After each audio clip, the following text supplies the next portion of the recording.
Hi, I am Ariel Misagrande, 45 years old from Porac, Pampanga, Philippines.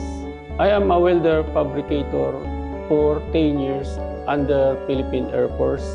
I am involved in making trailer flatbed that can be towed by military trucks, and I do also structural welding such as beams, building beams and trusses.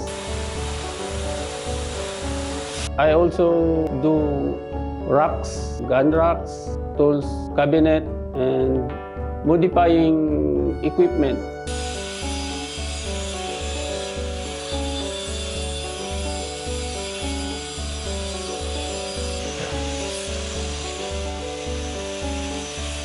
Because I am working at under Philippine Air Force, so we modify aircraft equipment.